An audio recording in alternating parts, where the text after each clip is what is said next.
Harmful practices in our country are some of the things that lead to gender-based violence. We know that we have traditions, we have cultures in Kenya, we have various tribes in Kenya that still hold that women are not to be valued in the community. They are not equal to men. And these harmful practices, we are talking about FGM, and we are talking about child marriage, which is the center of the domestic violence we are talking today. Welcome to our YouTube channel. This is Phyllis. And remember, these are our topics every week that we bring. And this week we are focusing on gender-based violence. And one of the topics today is the harmful practices that we have. Why do we have child marriage in Kenya? Why are still some culture holding that children should be married off as long as they are 8, 9, and 10? They need to face the reality of getting a husband. These are children who have not even attained their puberty. These are children who have not even attained their own first menstrual cycle, as long as they are just 8 by age or anything, and we start using herbs to quicken the process of them having their menstrual cycle so that we can marry them off. These are realities, and these are things we can't run away from because they are in our community. So when we talk of gender-based violence among children, we need to look at it and say this harmful practice of where children are brides at an early age is gender-based violence, because you are denying this girl a chance to just be a child and you are forcing them to get married, especially in our pastoral communities in Kenya. In our pastoral communities where people are nomads, people are still looking forward to marrying off their young daughters. Daughters are considered as a source of wealth in the community. They are considered as a wealth because the parents will still receive goats, they will receive camels, they will receive any other animal in exchange for their girls. And the worst part of it is where our girls exchange food for sex, food for pads, sex for pads, all these exchanges that we do because of our issues that we are having in harmful cultural practices.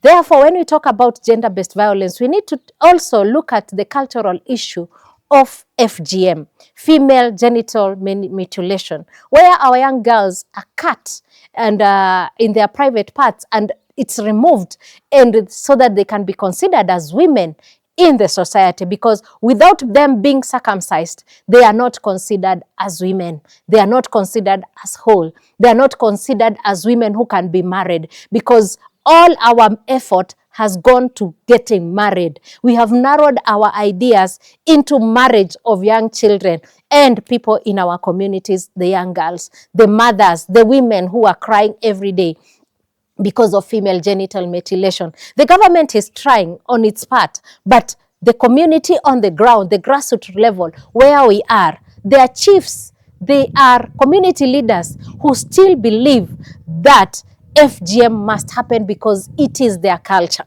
It is denying children, these girls, education.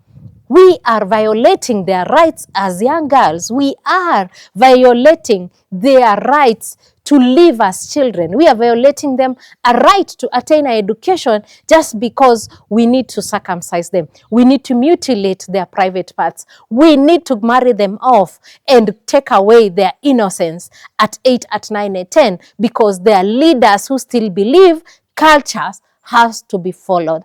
And therefore, that is why we need to talk about it in wide and say that FGM, one of the factors, one of the things that are happening is that FGM and child marriage are real. It's a reality. It is there.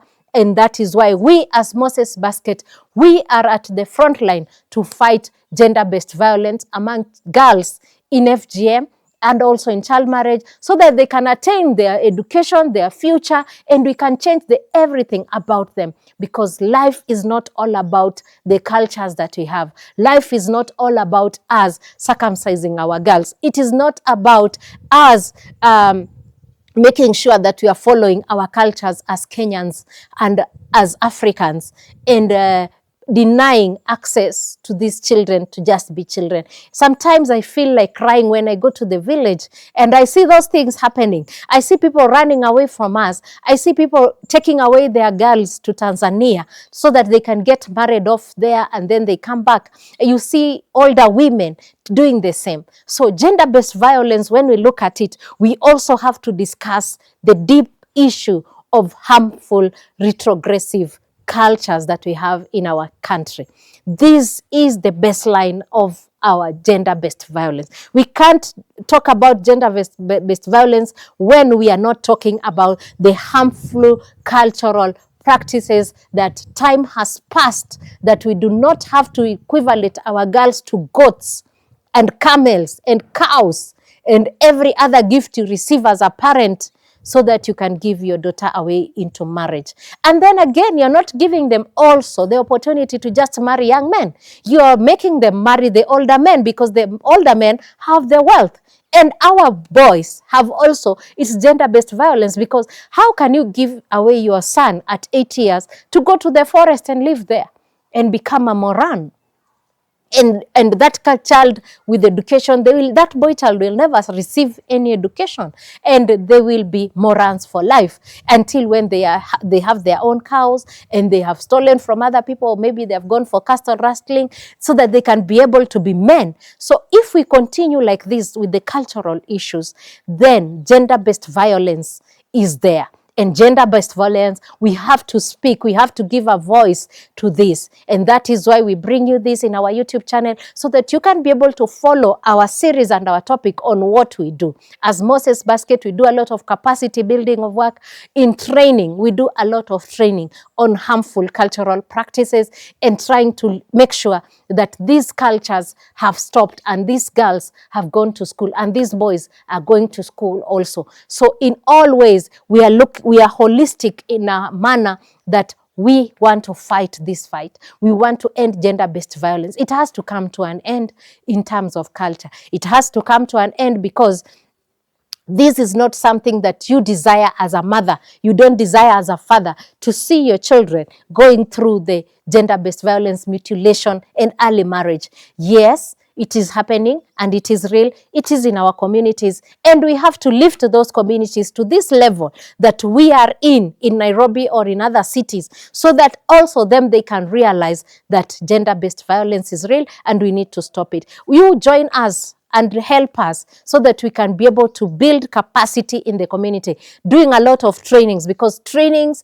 and talking and aligning with the issues in the community. Once we sit with the elders in the community, we discuss, we talk with the men, we talk with the children, then I believe by another 10 years, we will be somewhere with this discussion. We will have eradicated gender-based violence in the harmful way that it is affecting our young girls and boys from not going to school and attaining education in their life. So join us this in our YouTube channel, Moses Basket Initiative, in all our social media platforms, so that you can hear more and you can see where you can join hands with us, so that as we move forward with these topics. We love you. If you're our subscriber, keep it up, continue watching. And if you have not, subscribe to our YouTube channel so that we can move together at Philishiko.